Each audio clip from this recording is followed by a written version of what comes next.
আপনি এই সময় এমন একটা ভুল করছেন যেটা ঠিক না করলে আপনি কখনো সাকসেসফুল হতে পারবেন না। এখন পর্যন্ত সামনে আসা যত মহান মানুষ আছে, আপনি যদি তাদেরকে স্টাডি করেন তাহলে দেখবেন তাদের কাজ করার পদ্ধতি আর একজন সাধারণ মানুষের কাজ করার পদ্ধতি আকাশ পাতাল ব্যবধান। আর এই ব্যবধানটা তারা ইন্টেলিজেন্ট অথবা ট্যালেন্টেড এই কারণে না, বরং এই ব্যবধানটা তৈরি হয় তাদের ইনপুটের কারণে। অর্থাৎ তারা নিজেরা কি ধরনের বই পড়ছেন, কি ধরনের মানুষের সাথে নিজেকে সারাউন্ডিং করছেন, অথবা তাদের নিজেদের ভ্যালু কিরকম, অথবা তারা কি ধরনের জিনিসের ব্যাপারে চিন্তা করেন। আপনারা একটু চিন্তা করে দেখুন, যদি 10 জন আলাদা আলাদা রাঁধুনির কাছে 20 টাকা দামে 10 প্যাকেট ম্যাগি নুডলস দেওয়া হয়, আর তাদের সবার রান্না করার স্কিল একই রকম, কিন্তু তাদের মধ্যে শুধু একজন রাঁধুনি আছেন যাকে ইটালি থেকে নিয়ে আসা 200 বছর পুরনো চিজ দেওয়া হয়েছে, গ্রিস থেকে ইম্পোর্ট করা অলিভ অয়েল দেওয়া হয়েছে, আর দুনিয়ার সকল উন্নত মানের স্পাইসেস আর হার্বসের অ্যাক্সেস দেওয়া হয়েছে। এখন আপনারাই বলুন, এদের মধ্যে কে সব থেকে ভালো ম্যাগি প্রডিউস করতে পারবে? ইটস অবভিয়াস যে রাঁধুনির কাছে সব থেকে ভালো ইনগ্রেডিয়েন্ট আছে, তার ম্যাগি অনেক বেশি এক্সোটিক আর টেস্টি লাগবে। সে একটা 10 টাকার ম্যাগির প্যাকেটকে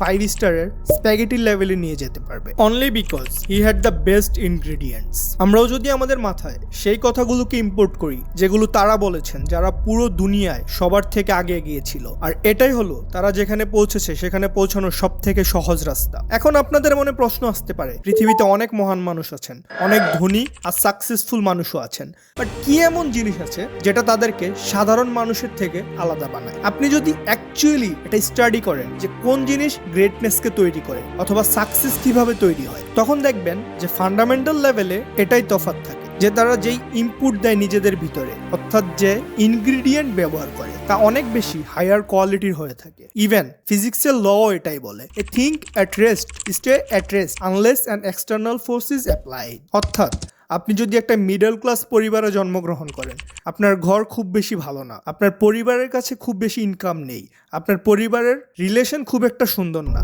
মেবি আপনি অনেক পরিশ্রম করে সাধারণ ইনফরমেশন কনজিউম করে 19-20-এর তফাৎ তৈরি করতে পারবেন। কিন্তু আপনি জাস্ট বিকজ এই ধরনের ইনফরমেশনকে ড্রাস্টিকলি পরিবর্তন করেননি, তখন আপনি অলমোস্ট সেখানেই থাকবেন যেখানে আপনার প্যারেন্টস ছিল। খুব বেশি একটা তফাৎ তৈরি হবে না। আর এটাও একটা বড় কারণ যার কারণে আপনি তত টাকা কামাতে পারছেন না যতটা আপনি কামাতে চাচ্ছেন, অথবা আপনি ততটা কাজ করতে পারছেন না, আপনি ততটা প্রোডাক্টিভ না আপনি যতটা হতে চাচ্ছেন। আর এটাই হলো, আপনি যে ধরনের বই পড়ছেন, আপনার রিলেশন যে রকম, আপনি যে ধরনের আইডিয়াকে এন্টারটেইন করছেন, আপনি যে ধরনের খাবার খাচ্ছেন, যে ধরনের ইনফরমেশন আপনি কনজিউম করছেন ইউটিউবের মাধ্যমে, পডকাস্টের মাধ্যমে অথবা অডিও বুকের মাধ্যমে, এইসব জিনিসগুলো অনেক বেশি মিডিওকার জিনিস। আর কোথাও না কোথাও আপনার নজর মাটির মধ্যে, যেখানে আপনার নজর থাকা উচিত তারার দিকে। আপনি অনেক ছোট চিন্তা করছেন, যে জিনিস আপনাকে মুভ করার জন্য কোনো কারণই দিচ্ছে না। আপনার ভিতর হয়তো নিজেকে নিয়ে অনেক বেশি ডাউট আছে যে এই সমস্ত বড় বড় জিনিস আমি কিভাবে অ্যাচিভ করব, this thing sound too good to be true.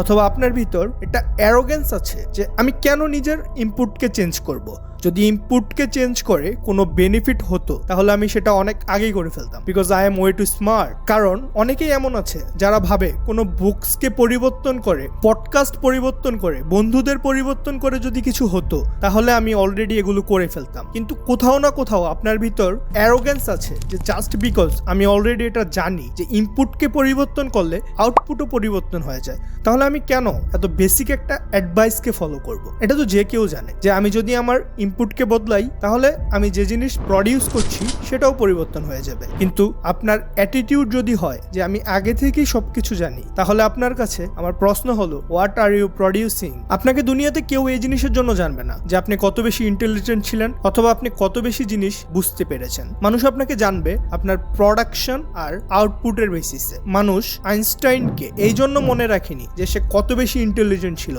অথবা তার আইকিউ বেশি ছিল, মানুষ তাকে মনে রেখেছে বিকজ উনি general theory of relativity publish করেছে। তার আউটপুট অনেক ভালো ছিল বিকজ যে ইনপুট ছিল সেগুলো অনেক ভালো ছিল। একজন আমেরিকান সাইকোলজিস্ট যার নাম ড্যান সিমেন্টন, আর উনি উনার বই অরিজিন অফ জিনিয়াসের মধ্যে আলাদা আলাদা জিনিয়াস যেমন শেক্সপিয়র, আইনস্টাইন, নিউটন এই ধরনের মানুষের লাইফকে স্টাডি করেছেন। আর উনি এটা দেখতে চেয়েছিল যে তাদের জীবনে এমন কি জিনিস ছিল যার ফলে তাদের ইম্প্যাক্ট এত বড় ছিল। বইটির মধ্যে উনি এতগুলো জিনিয়াসকে স্টাডি করে এটা বলেছেন যে জিনিস এই মানুষগুলোর মধ্যে কমন ছিল সেটা হলো এক্সট্রা অর্ডিনারি ইনফ্লুয়েন্স, অর্থাৎ তাদের যে আইডল ছিল, যাদের কাছ থেকে তারা ইনফ্লুয়েন্স হয়েছে, তারা অনেক আলাদা ছিল। ফর এক্সাম্পল, নিউটনের 13 থেকে 14 জন আইডল ছিল যাদের কাছ থেকে সে ইন্সপিরেশন নিত। আর এই ব্যাপারে নিউটনের একটা কোডও আছে, if I have seen further it is because I am standing on the shoulder of giants. অর্থাৎ যে জিনিসগুলো তাদেরকে এত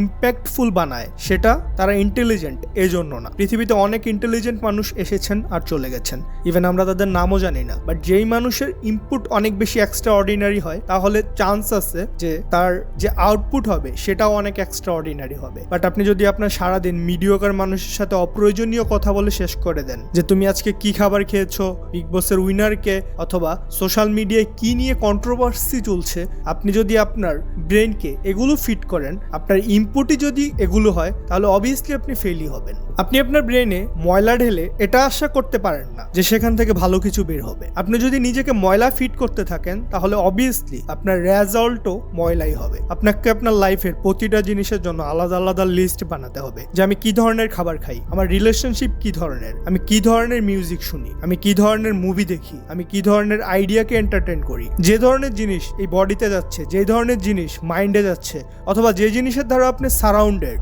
সেই সব জিনিসকে পরিবর্তন করা দরকার আছে। কোনো জিনিস মিডিওকার হওয়া উচিত না। ইভেন আমি ইউটিউবে অনেকবার দেখেছি যে আমি যখনই কোনো কমপ্লেক্স আইডিয়া শেয়ার করেছি, মানুষ কমেন্টে বলে যে এই আইডিয়াটা তো আমি অ্যাটমিক হ্যাবিট বইয়ে দেখেছি, অথবা এই আইডিয়াটা সেই পপুলার আর ট্রেন্ডি বইয়ে দেখেছি, বাট ইনফ্যাক্ট আমি এরকম পপুলার আর ট্রেন্ডি বুকস রিডই করি না, জাস্ট বিকজ আমি সেই সোর্সের কাছে থাকি, সেই মানুষগুলোর কাছ থেকে শিখি যেখান থেকে সেই পপুলার আর ট্রেন্ডি বুকগুলো আইডিয়া ড্রাইভ করে। আর অবভিয়াসলি আপনি কোনো আইডিয়া তখনই ডিপলি বুঝতে পারেন যখন আপনি সেটা তার সোর্স থেকে নেন, নাকি কোনো মিডলম্যানের কাছ থেকে। সেটা বোঝার চেষ্টা করেন। ইভেন আমি নিজের ব্যাপারে অনেকবার বলেছি, আমি যে ধরনের প্রবলেমকে সলভ করেছি বা যে ধরনের আইডিয়াকে বোঝার চেষ্টা করেছি সেটা আমি নিজের জন্য করেছি। আর আপনিও যদি ডিপলি কোনো কিছু বুঝতে চান তাহলে আপনি সোর্সের কাছে যান, নিজের নলেজের স্ট্যান্ডার্ডকে একটু বাড়ান ভাই। এই সমস্ত ফালতু জিনিসের সাথে সেটেল করা বন্ধ করুন। আপনি যদি কখনো এটা অ্যানালাইজ করেন,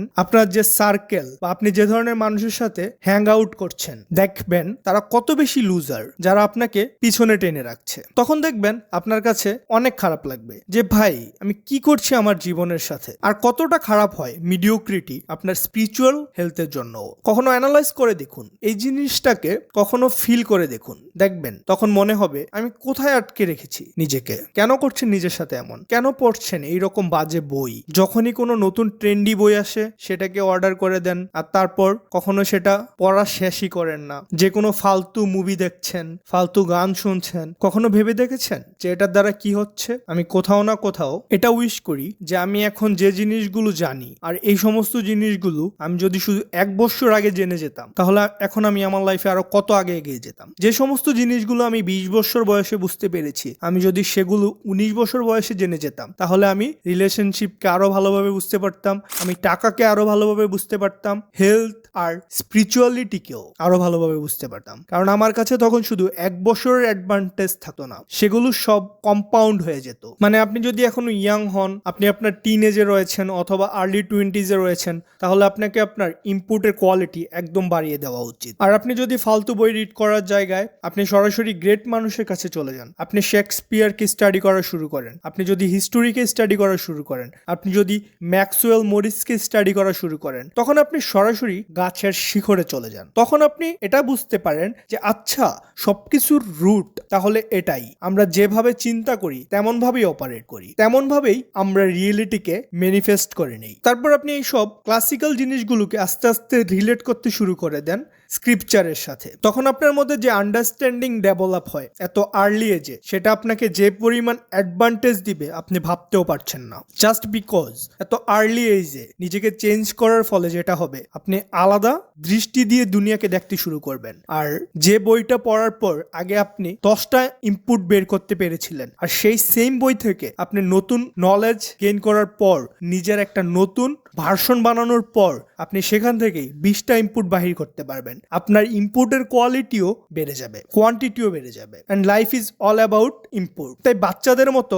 আউটপুটে মনোযোগ দেওয়া বন্ধ করুন আর নিজের ইনপুটকে পরিষ্কার করুন। আপনার ইনপুট যদি সঠিক হয়, আপনি যদি সঠিক জিনিস শুনেন, সঠিক জিনিস পড়া শুরু করে দেন, সঠিক মানুষের সাথে উঠা বসা করা শুরু করেন, তাহলে আপনি সেই মানুষে পরিণত হবেন যে আপনার স্বপ্ন পূরণ করতে পারে।